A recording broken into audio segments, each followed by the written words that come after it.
পলম কৰে তেতিয়াহ'লে আমাৰ এই BTC অঞ্চলৰ যিমানবোৰ স্কুল আছে আমি শুনা মতে কিছুমান স্কুলত এজন শিক্ষক আৰু কিছুমান স্কুলত 0 শিক্ষকো আছে। তেনেহ'লে নিযুক্তি প্ৰক্ৰিয়া যিমানেই পিছ পৰি থাকিব সিমানেই কি হ'ব, আমাৰ এই কণ শিশুবিলাক যিবিলাক অবুজ সেইবিলাকৰ ওপৰত প্ৰভাৱ পৰিব। তো গতিকে আমি হাগ্ৰামা ছাৰক অনুৰোধ জনাওঁ যাতে সোনকালে নিযুক্তি পত্ৰ দিয়ে। আজি আমাৰ সাংবাদিক বন্ধুসকল অহাৰ কাৰণে আমি ধন্যবাদ যাচিছোঁ। তো আজি আমাৰ প্ৰেছ মিটটো হ'ল যে আমি আমাৰ যোৱা 2025 চনত 20 জুন তাৰিখে যি আমাৰ BTC অঞ্চলৰ LP আৰু UPৰ মানে বিজ্ঞাপন ওলাইছিল, তো সেই বিজ্ঞাপন অনুসৰি আমি LP আৰু UPৰ বিজ্ঞাপনৰ বাবে আমাৰ যি নিয়ম মাফিক আমাৰ চৰকাৰে যি আমাক নিয়ম মাফিক যোগ্যতা ভিত্তিক এপ্লাই কৰিবলৈ দিছিল, তো সেই ভিত্তিক আমি এপ্লাই কৰিছিলোঁ। তো এপ্লাই কৰাৰ পিছত আমি কেইদিনমান ৰখাৰ পিছত আমাৰ নিৰ্দিষ্ট সময়ত আমাৰ ডকুমেণ্ট যি ভেৰিফিকেশ্যনৰ কাৰ্যসূচী আছিল, ডকুমেণ্ট ভেৰিফিকেশ্যন কাৰ্যসূচীও হৈ গৈছিল।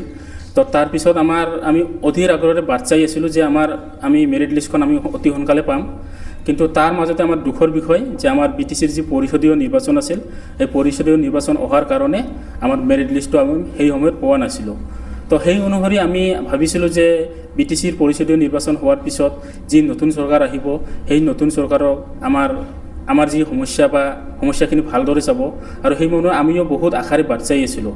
তো সেই কথামতে আমাৰ BTC পৰিষদীয় নিৰ্বাচন হোৱাৰ পিছত ফলাফল হোৱাৰ পিছত আমাৰ যি BTCত আমাৰ নতুন চৰকাৰ গঠন হ'ল, সেই নতুন চৰকাৰে আমাৰ যি শিক্ষা বিভাগৰ দায়িত্বত থকা আমাৰ মাননীয় ৰবিৰাম ছাৰ ডাঙৰীয়া, তাৰ মুখেৰে আমি শুনা পাইছিলোঁ, বহুতো আমি প্ৰেছ মিটত বা কোনোবা মেল মিটিঙত আমি শুনা পাইছিলোঁ যে আমাৰ ডিচেম্বৰ মাহত দি আছে বা জানুৱাৰী মাহত আমাৰ এই BTCৰ LP UPৰ মেৰিট লিষ্টটো দি আছে। তো তেনেকৈ কৈ থাকোঁতে এদিন হঠাৎ আমি গম নোপোৱাকৈ আমাৰ এডুকেশ্যন ডিপাৰ্টমেণ্টৰ পৰা এখন নটিফিকেশ্যন পাইছিলোঁ যে আমাৰ আগৰ যিটো ডকুমেণ্ট ভেৰিফিকেশ্যন আছিল, এই ডকুমেণ্ট ভেৰিফিকেশ্যনটো মানে সিহঁতৰ কাৰণে সন্তুষ্ট হোৱা নাছিল। তাৰ কাৰণে আমাক পুনৰাই আকৌ আমাক ডকুমেণ্ট ভেৰিফিকেশ্যন কৰিবৰ কাৰণে নটিচ দিছিল। তো সেই অনুসৰি আমি ভাবিছিলোঁ নিশ্চয় কিবা আমাৰ আগৰ মানে চৰকাৰৰ কিবা এটা মানে ত্ৰুটি আছিল, সেইকাৰণে আকৌ ডকুমেণ্ট ভেৰিফিকেশ্যন কৰিব দিছিল।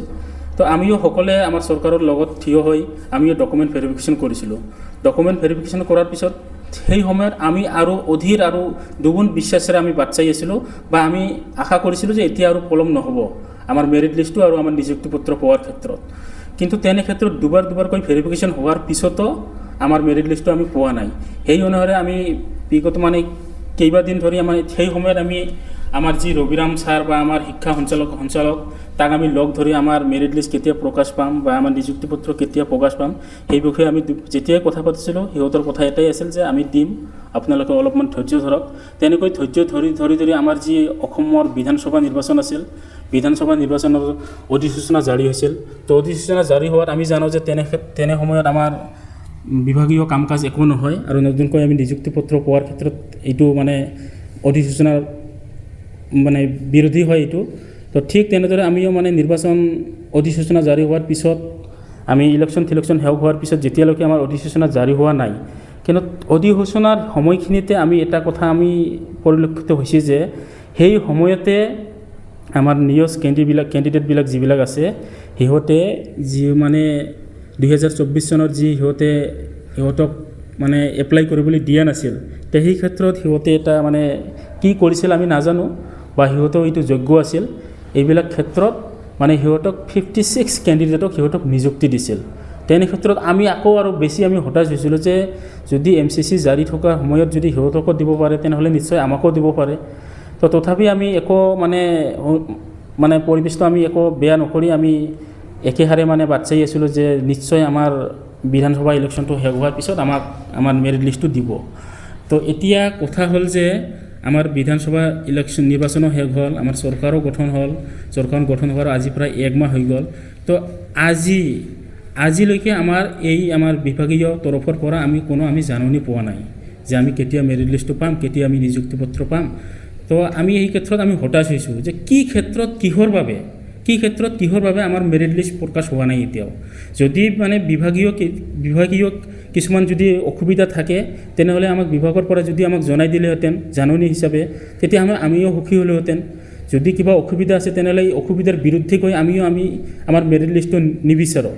আৰু এটা কথা আমি ইয়াৰ মাজতে এটা পৰিলক্ষিত হৈছে, আমাৰ BTC অঞ্চলত প্ৰায়বোৰ স্কুলত এতিয়া মানে কিছুমান স্কুলত আমাৰ ছিংগল টিচাৰ বা কিছুমান স্কুলত একেবাৰে শিক্ষক নোহোৱাকৈ বিদ্যালয়বিলাক চলি আছে।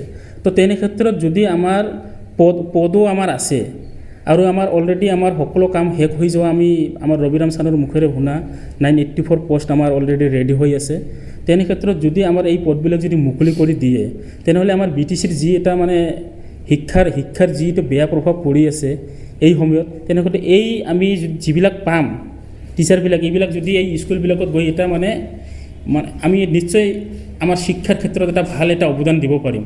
আৰু যি কি নহওক আমি বৰ্তমান এটা কথাই ক'ব বিচাৰোঁ যে যদি আমাৰ যেনেকৈ যাৰ কাৰণেই অসুবিধা নহওক কিয়, কিন্তু বৰ্তমান ভুগি আছে আমাৰ এই যিবিলাকৰ আমাৰ ছিংগল টিচাৰ আছে, এই ছিংগল টিচাৰবিলাকৰ কোন মানে শিক্ষাৰ্থীসকল। তো আমি ক'বলৈ যাওঁতে সিহঁতৰ একো দোষ নাই, সিহঁতেতো নিৰ্দিষ্ট সময়ত বা নিৰ্দিষ্ট সময় অনুসাৰে সিহঁতে পাঠ্যক্ৰম পাব লাগিছিল, কিন্তু বহুত বিদ্যালয়ত আমি শুনা পাইছোঁ যে এনেকুৱা পাঠ্যক্ৰম মানে ছিংগল টিচাৰ হোৱাৰ কাৰণে বহুতো অসুবিধা হয়। তো আমি আজিৰ প্ৰেছ মিটটোৰ যোগেদি আমাৰ BTC চৰকাৰক, আমাৰ EM মহোদয় ৰবিৰাম ছাৰ আৰু শিক্ষা সঞ্চালক ডাইৰেক্টৰ মহোদয়ক আমি আৰু আমাৰ চিফ ছাৰ হাগ্ৰামা মহিলাৰী ডাঙৰীয়াক আমি অনুৰোধ জনাওঁ যে আপোনালোকে অতি সোনকালে আমাৰ সকলো কামখিনি শেষ কৰি আমাক মেৰিট লিষ্ট প্ৰদান কৰি নিযুক্তি পত্ৰ প্ৰদান কৰক, এইখিনি আমি দাবী। এনে ক্ষেত্ৰত বিশেষকৈ এতিয়ালৈকে আমি তেনেকুৱা এটা ভাবা নাই, কিন্তু আমি যিটো আমাৰ চৰকাৰৰ আইন, এই আইন হিচাপে আমি যাব বিচাৰোঁ। তো যদি আমাৰ আৰু আমি দেখোঁ যে আৰু লেহেমীয়া গতিত কাম কাজ কৰি আছে, তেনে ক্ষেত্ৰত আমি RTI ফাইল কৰিম বুলি এখন ভাবিছোঁ, যে RTIৰ যোগেদি আমি নিশ্চয় গম পাম যে কি পৰিস্থিতিত কিহৰ বাবে আজি মানে আমাৰ মানে মেৰিট লিষ্টটো দিয়া নাই, এইটো।